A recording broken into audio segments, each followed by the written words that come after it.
you probably have 2 or 3 of the likes of Salah, Mane, Son, Kane, Fernandes, or Kevin De Bruyne in your fantasy team, and they've taken a large chunk of your money away because they are premium assets.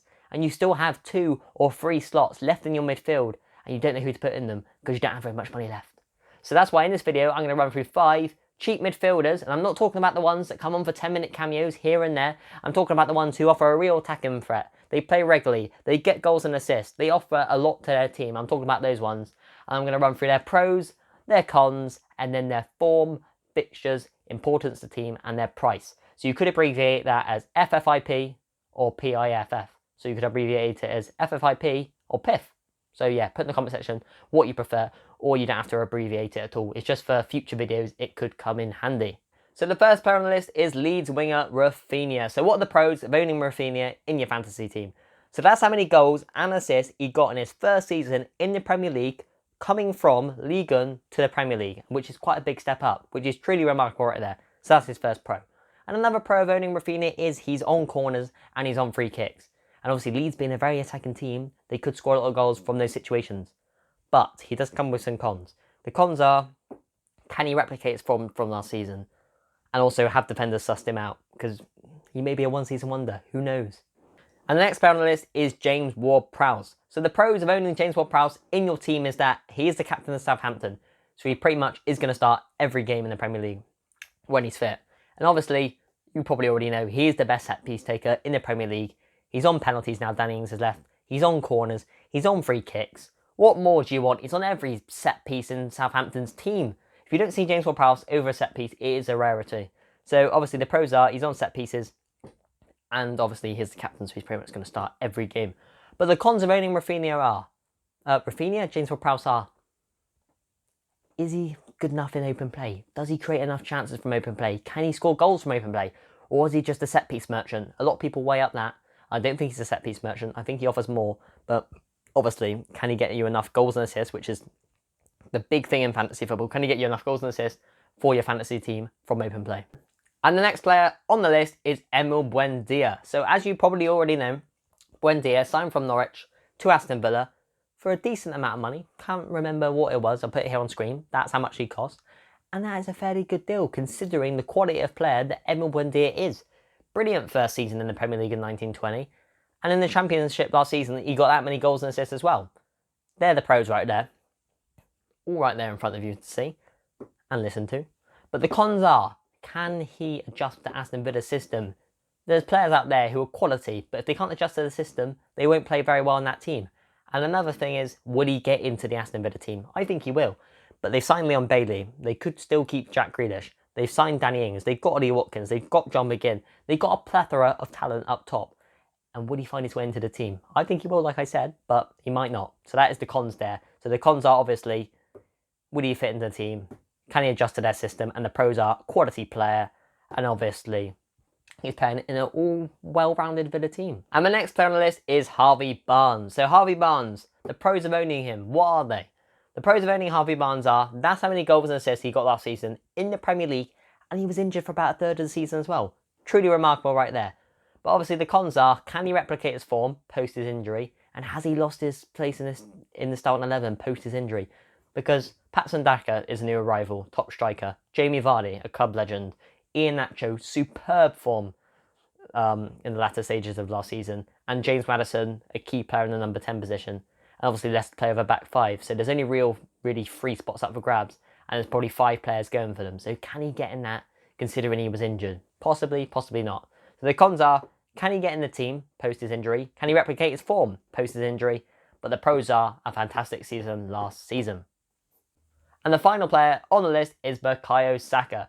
So obviously the pros of owning Bukayo Saka is he is probably Arsenal's best player at 19 years of age. Another pro is he's truly remarkable that he can play in loads of different positions. So he's pretty much always bound to start. So you're probably not really worried about him not starting. But then there is a con about that. Because he's so versatile, if he gets played left back or right back, he probably won't really get an attacking opportunity. Yes, he gets down the line, the fullbacks do and whip balls into the box, but it's not the same as playing left mid or right mid where he usually plays, especially out on the right where he is really, really good. And another con is, does he get enough goals and assists? He is a top player, but Stats are very important in FPL, and you want your player to get goals and assists to get you points, and does he get enough of that? So the cons are, does he get enough goals and assists? And does his versatility hamper him? And the pros are, does his versatility benefit him? And obviously, he is a fantastic player and will probably play all the time, and is probably Arsenal's best player. So now we have discussed the pros and cons of the players, we will move on to the PITH. The price, the importance to their team, the form and the fixtures of the set of players which I have chosen. So, let's start with the table. And yes, guys, I do know the quality isn't great, but it is what it is. So the form is the top one. So I gave Buendia great form because I'm judging it off the championship season, because he didn't get picked for the Argentinian team for the Copa America.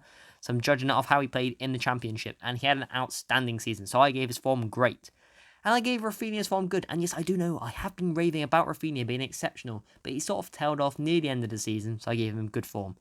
Harvey Barnes, exceptional season as well, but he was injured for the last part, so it's hard to judge him there, so I gave him good form.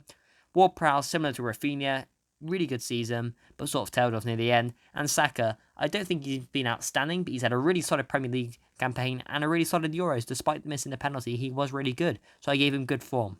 And then on the fixture front, obviously the green ones are the easy ones, the grey ones are sort of the not too easy, not too hard, the red ones are the hard ones, and the dark red ones are the really hard ones. And as you can see, only Man City are the dark red ones at the moment in time, but it could change throughout this Premier League season. And then the number below all the fixtures, the 3, the 4, the 3, the 5 and the 4, is their importance to their team. So I gave Buendia 3 because we don't really know how important he is going to be to Aston Villa yet. Seeing if he's going to get enough game time, seeing if he's going to sit on the bench a lot, we don't know. That's why I gave him a 3. Rafinha a 4 because I think he's arguably one of their most important players, if not the most. I didn't quite give him 5 because I'd maybe say Bamford, Luke Ayling, Melee, Calvin Phillips are slightly more important. And then Harvey Barnes I gave a 3 because he's a very important player, but like I said, tough competition in that Leicester attacking part of the team. James Ward-Prowse I gave a 5, by far the most important player to the team out of all of these, because if you think about it, who does Southampton really have now Danny Ings is gone? Who's their talisman? Who's the player to look to? James Ward-Prowse. And if he doesn't play, it's a massive gap in that side. And then Bukayo Saka, I gave a 4, because like I said, he's probably Arsenal's most important player, but it can be up for debate with the likes of Aubameyang, Tierney, etc, etc. But yeah, and their prices along the bottom, with Harvey Barnes being the most expensive. So now, you're probably thinking, Zach, who do you think is the best option? I only have one slot left. Who do I choose? And in my opinion, you should choose Rafinha. For me, it's a relatively easy decision. I think he's the best player out of the bunch, which obviously there is an abundance of talent there, but I think he's the best player out of the bunch. He's playing in probably the most attacking team there with Leeds, and he's an attacker himself. He had a fantastic season last season, and he's on free kicks, and he's on corners. So what is there not more to like about Rafinha? And if you have 2 or 3 slots, and you're thinking, who else do I bring in? I'd say Buendia and James Ward-Prowse. James Ward-Prowse, because he is probably the best set-piece taker in the Premier League, and he's on pretty much every set-piece for Southampton, and he's the captain, and he starts regularly. And obviously, Emile Buendia, he's in a very, very good Villa team who look on the up as well as Leeds. And obviously, he's a quality player and could obviously get goals and assists for your team. So, in that order, Rafinha, Ward-Prowse, and Buendia for the top 3. And obviously, Harvey Barnes and Saka, they are good options, but for me, they're not quite as good as the other 3. So yes, guys, I have been very busy. That's why I haven't uploaded. I was on holiday, then I was at my dad's, then I was at my grandma's, so I haven't really had time to upload. But I do hope you have enjoyed this video.